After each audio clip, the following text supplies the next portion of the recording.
Welcome to the SkullKing Fantasy Football Podcast, powered by StatRoute.com. And now, here's your host, Ryan Skullroot.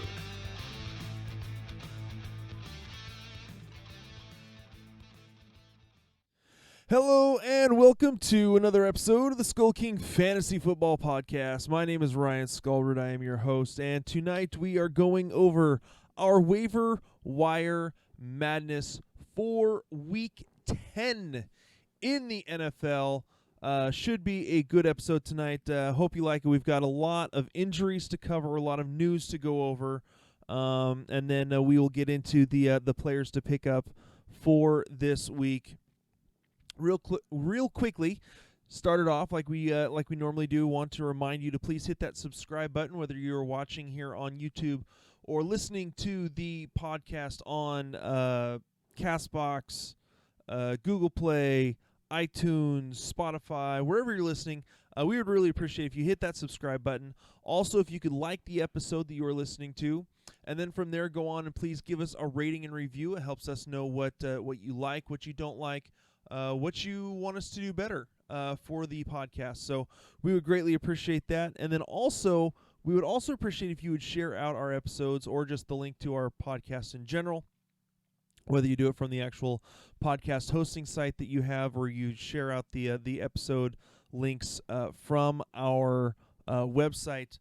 Whatever you choose to do, we would appreciate that. It helps us to kind of spread the word a little bit more on our on the fantasy football knowledge that we are trying to bring to you guys. So next thing, we want to again give a shout out to Prolytics, our one of our advertising partners that we are working with this year. They have been absolutely phenomenal with their picks in terms of helping with DFS.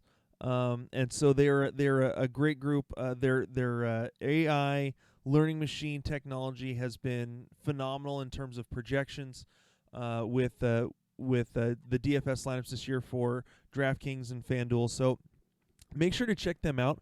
Go to pro-lytics.com. That's pro-lytics.com. Make sure to use the promo code SkullKingFF. That's all lowercase, SkullKingFF, and you'll get 40% off your first month. Please go check that out. I believe you can also find the link in our show notes to go to them and to check them out and what they can do for your fantasy lineups. They do have NFL. I believe they have NBA up, and then they will be. I believe for next year they will have Major League Baseball as well. So they are not just for football. They provide multiple sports. So again, go to prolytics.com, check them out. Make sure you put in the coupon code SkullKingFF to get 40% off your first month. So all righty then, why don't we go ahead and get into the major stories with today's headlines. Today's headlines. All right, and starting it off with the headlines, Jacoby Brissett, dealing with an MCL strain. They feel that this is a minor issue. It is not a full-on sprain. It is only a strain. They feel that he could possibly play Week 10 versus Miami. It is a home game for the Colts in Week 10. And if he can't go, I think that Brian Hoyer should be an okay start for the game against Miami.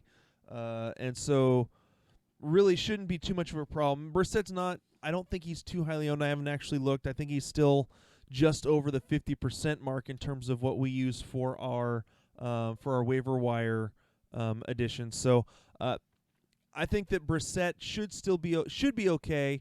I think that whether he plays or not this next week, the Colts should still come out with a win on this one. And Brian Hoyer could possibly still put up some decent numbers at quarterback in order to keep the season going for the Colts. So moving on, the next story that we've got going on is Le'Veon Bell received an MRI on his knee. They're still waiting for the test results. very interesting on this because Adam Gase did not know much about this. Just basically found out about it, this morning, that the trainers had been working with Le'Veon on figuring out what was going on with his knee. He didn't say anything to the head coach. Didn't say, Le'Veon didn't say anything to Adam Gase during the game or after the game. So really didn't find out anything about it until this morning. So we're waiting to see what the results are on this. I have not seen it. I keep checking the updates to see what could possibly be coming up about it. But as far as I've seen, there's still no news in terms of his injury. So, yeah. So just doing a quick check of the headlines. Still nothing up yet. So, so keep an eye on that. It may be, if you're a Bell owner, it's not a great not a great backup situation for him, but it could be worth exploring for this next week. Moving on, story number 3. According to head coach Freddie Kitchens of the Cleveland Browns, Kareem Hunt will, quote, definitely have a role in this offense, and all of the Nick Chubb owners start pulling their hair out and screaming. Here's the deal. I think that Kareem Hunt will have a role in this offense. I think that he more takes over, Dontrell Hilliard's role as the primary backup to Nick Chubb. I mean, Nick Chubb he's a top 5 runner in fantasy. He's one of the top 5 in terms of rushing yards on the season. Has been running extremely well. He's been about the only bright spot for the most part on this offense. So I don't see them getting rid of his workload. They may back off just a little bit just to see. I'm not sure. I'm not sure how long Kareem Hunt's contract is with the Browns. I think he may have a 2-year. Oh, it's a 1 year. So it's a 1-year deal. So it'll be over at the end of this year. And he's a restricted free agent in 2020, meaning that if he signs somewhere, I believe the Browns could match that offer and still hold on to him. So, doesn't provide a whole lot of dead cap money. So, all right. So it'll be interesting to see what happens with Kareem Hunt, since they obviously can't trade him now. The trade deadline is passed. We'll kind of see what happens there. Who knows? They could offer him, sign him, and trade him. Depending on how desperate someone is for a running back. So that's what we've got going on with Kareem Hunt. And by the way, the Cleveland Browns for the most part are just a dumpster fire overall. They're bad. They're really bad. So, so that's my 2 cents. So, we got a few other stories I wanted to go over real quick. Preston Williams, his kind of Cinderella season has officially come to an end after an MRI on his knee. He is done for the season. And then more news for the Miami Dolphins. Mark Walton is receiving a 4-game suspension. This doesn't have anything to do with what's going on this year.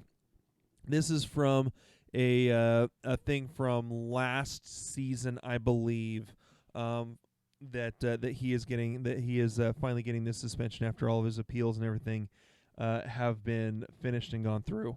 So he will miss 4 games. That basically leaves it to Kalen Ballage and Myles Gaskin to be the running backs for the Miami Dolphins right now.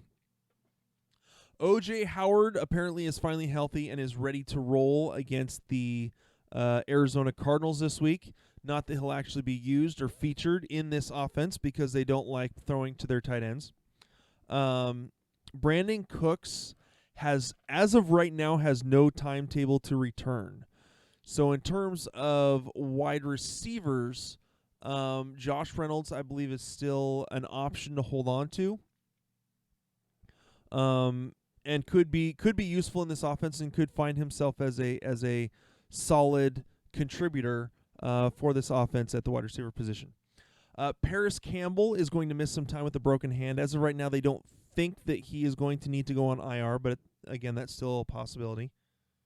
The Carolina Panthers have claimed Dante Moncrief, the free agent Dante Moncrief, wide receiver, so we'll see how that works out. Honestly, I'm not a believer in Moncrief anymore. I thought that he could do some things with Pittsburgh. Well, that was with Big Ben, but he couldn't even catch the ball at all. So, it looks like Deshaun Jackson's season is over. He is having core muscle surgery, and does not look like he will likely be back for this season. And honestly, at this point, with how many injuries he has, it might just be better off for him to retire. I saw a stat, I want to say in his 11-year career, whatever, where he's had 2 seasons where he's played a full season. The last one was in 2011, 2013.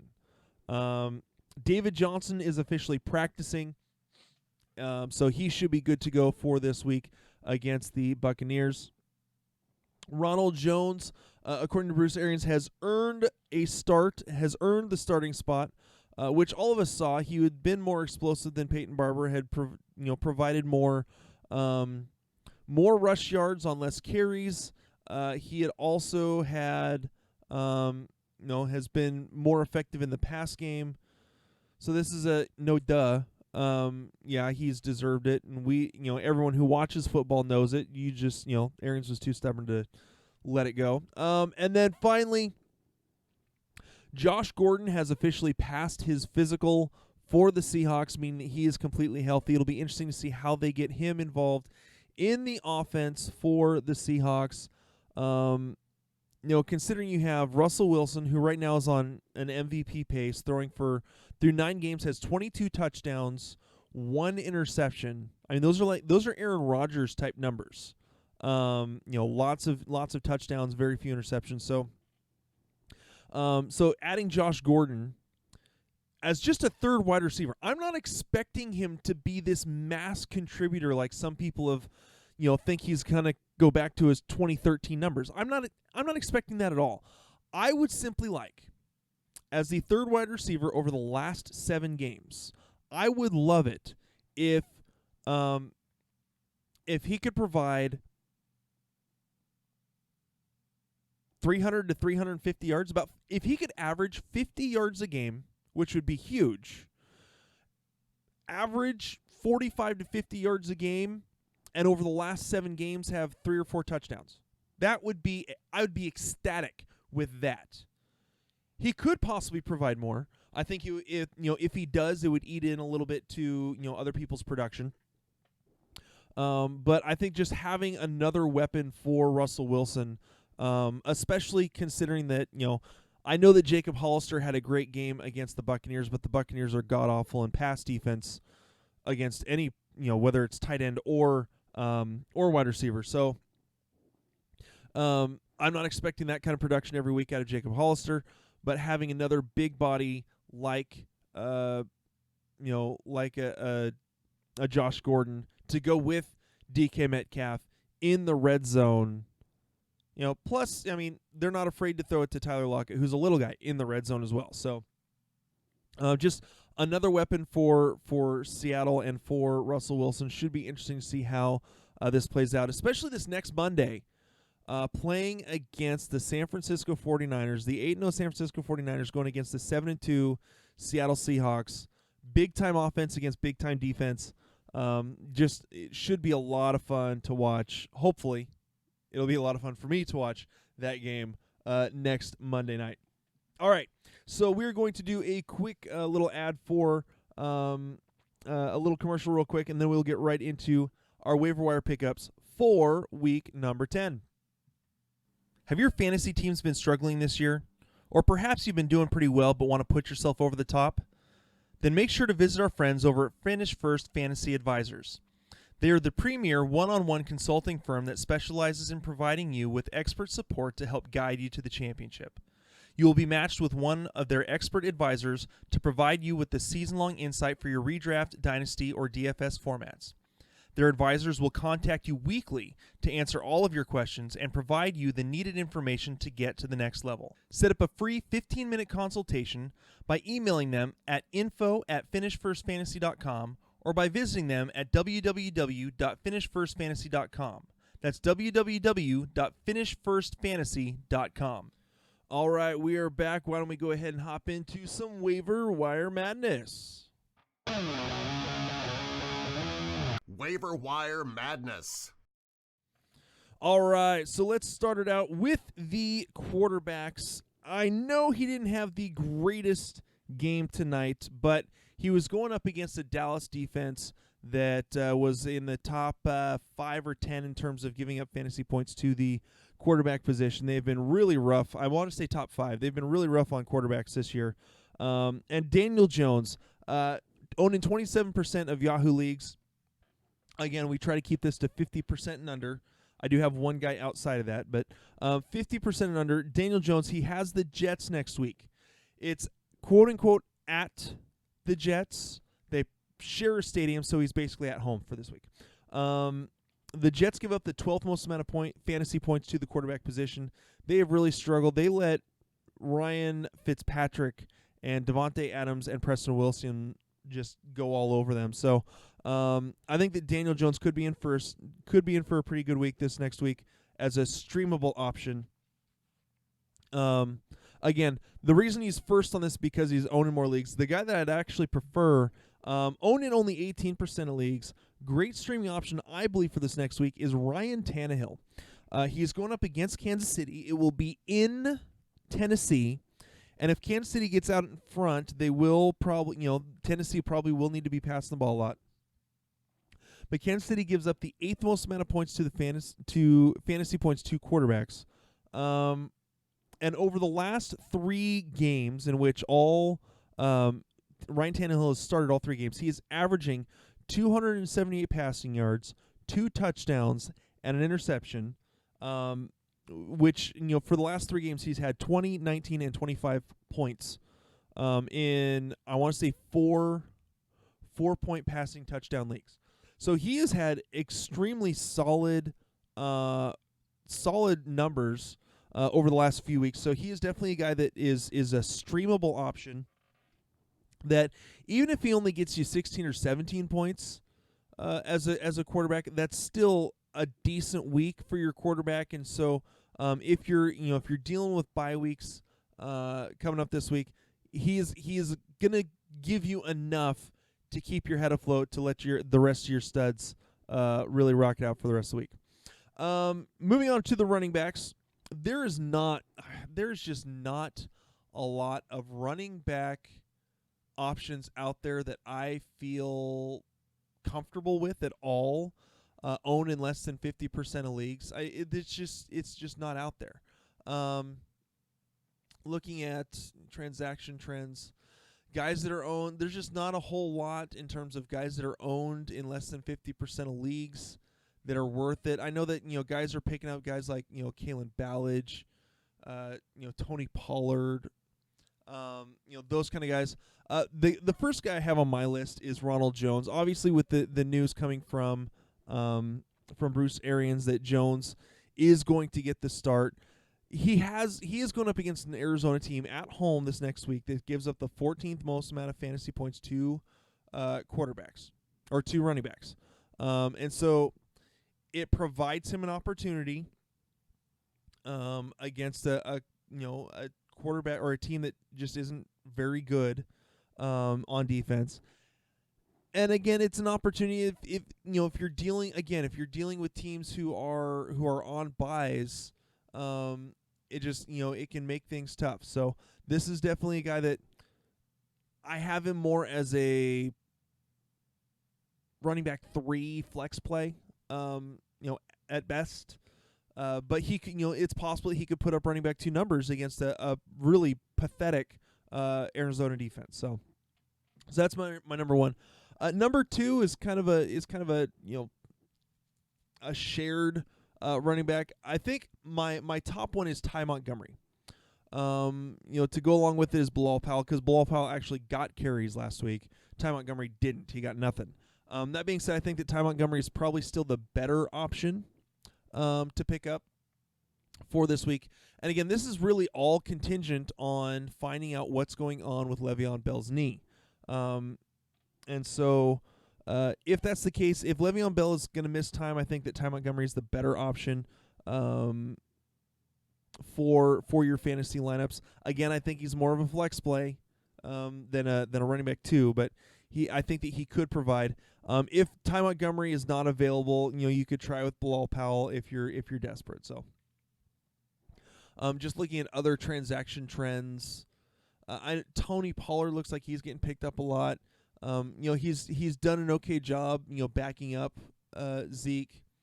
I think maybe some people panicking because Zeke was limping off the field a little bit towards the end of the game. I'm not worried about it. I think that Tony Pollard. I think that he'll be fine. And the other one that people are picking up is Kalen Ballage. He's owned in 10% of leagues. I'm not. He's going to get the start, but he's still horrible.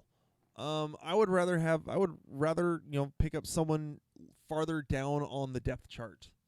I'm not going with Kalen Ballage, so he's more of my avoid on the running back waiver wire. Moving on to the wide receivers, owned in 21% of leagues, Mr. Zach Pascal of Indianapolis going up against Miami, who gives up the 7th most amount of fantasy points to the wide receiver position. You have T.Y. Hilton, who's in a walking boot still. Paris Campbell just broke his hand, and so I think that Pascal has shown the ability to produce over the last few weeks. I know last week wasn't great, but yesterday or Sunday he had 5 catches on 6 targets, 76 yards and a touchdown. 2 weeks ago, 7 targets, 6 catches, 106 yards and 2 touchdowns. He's had, for the most part, a pretty decent season. He's averaging right around, over the last 6 games, averaging right around 4.5 targets a game. Against Miami, because he's going to be pushed into a lead wide receiver role against a really bad Miami defense, he should be okay and should, provide, again, flex value for you this next week. The next guy I have on here, the reason that I have him on here is because he should already be picked up. He's owned in 54% of leagues, and it's gone up 4% in the last day. But Jamison Crowder should be owned. He is he's averaging, through 8 games, he's averaging over 8 targets a game, right around 8 targets a game. He's had 1 game all season with less than 5 targets. Had 9 this last week, finished with 83 yards and a touchdown. He's had 3 games of over 80 yards. So if Bell misses time, I think that provides a little more work for Jamison Crowder, again, because he is that slot guy, kind of that safety valve if Bell isn't available. So the other 2 guys I've got, Devontae Parker owned in 36% of leagues, going up against Indianapolis, who gives up the 18th most amount of points to the wide receiver position. With Preston Williams out, Devontae Adams has already been getting 6.5 targets a game. That's just going to provide more targets, I believe, more production for him to possibly put up some better numbers. He's been okay the last couple weeks. Again, getting 6.5 targets a game helps. Just the targets alone are a big help. So definitely a guy to keep on if you're suffering from, especially in deeper leagues, if you're suffering from some bye weeks for wide receivers. The last one, owned in 29% of leagues, Cole Beasley going up against Cleveland, who gives up the 17th most amount of fantasy points to wide receivers. It's not a great matchup for Cole Beasley, but again, Cole Beasley is getting 7 targets a game. I think he's had 2 games, maybe 3, where he has had less than 5 targets.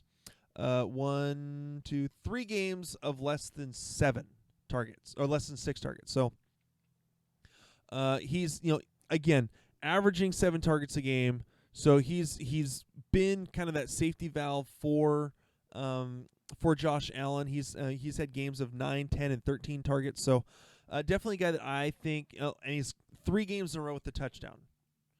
Now, again, you don't necessarily want to be chasing points, but I believe against Cleveland, he could provide a little bit of value for you, again, if you're desperate and need a flex play for this week. Moving on to the tight end position. My tight end pickups for this week, at 25% owned, Mr. Jack Doyle going up against Miami. Miami isn't too bad against the tight end, giving up the 18th most fantasy points to tight ends. But Jack Doyle could be a solid target. Again, you're missing T.Y. Hilton and Paris Campbell, so it provides more production to spread out around. So Jack Doyle could find himself with a couple of red zone targets, which that always helps fantasy value. So again, the he's an okay streaming option just because of how thin, like extremely thin, the tight end position. We say that every year, and this year just feels worse than normal. So again, just something to watch. Number 2, Jonnu Smith, 42% owned, going up against Kansas City this week. He gives up the 14th most fantasy points to the tight end position. Wasn't a great game in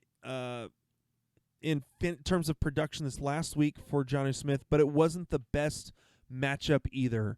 That was something I mentioned last week, that he was a possible streamer, but even though it wasn't a great matchup, I think he finished in half-point PPR about 3.5, 4 points. So he didn't get you a 0.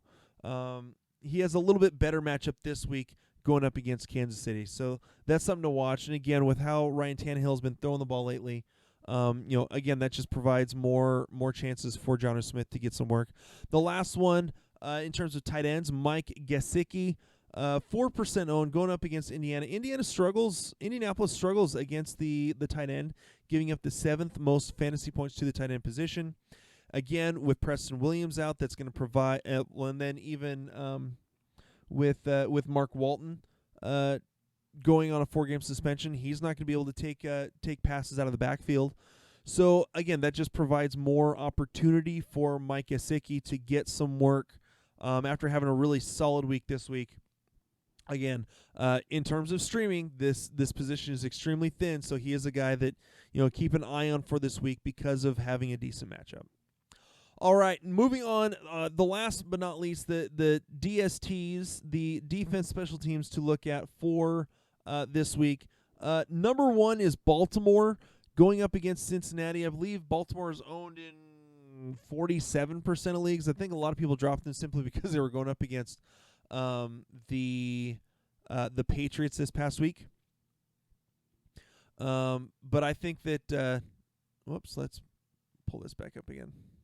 I think that they should be a decent pickup for this week. Again, 47% owned, going up against Cincinnati. Cincinnati gives up the 7th most amount of fantasy points to the two defenses, which means a lot of turnovers. However, they are moving over to a new quarterback. The Bengals are starting Ryan Finley, the rookie. Could provide some decent opportunity for Baltimore to mess with the rookie's head and get some turnovers there. The other defense to start would be obviously Indianapolis going up against the Miami Dolphins. The Dolphins are bad. You've got Ryan Fitzpatrick, who's been known to throw a whole bunch of interceptions in a game. So again, I think that Indianapolis could have a decent game defensively against Miami this week, and so they're another team that you could stream. Again, 37% owned, so they're a team that's going to be widely available to use. So that is it for the streamable options for DSTs. So that is it. Those are the waiver wire pickups that I've got for this week. I hope you guys have get the waiver wire pickups you are wanting. We will come back tomorrow night with the picks or the game previews for this entire week, through Sunday, so Thursday Night Football through Sunday Night Football, and then we will cover the Monday night game on our Sunday episode, Kings and Stings. I hope you guys have a wonderful week. Again, my name is Ryan Skullrood. This has been the SkullKing Fantasy Football Podcast, and we will talk to you later. Hey, SkullKing Nation, thank you for listening to the SkullKing Football Podcast. Did you like this episode? If so, be sure to go to iTunes, Stitcher, Google Play, and YouTube to subscribe. Also, please leave us a rating and reviews to let us know how we can better help you rule your leagues.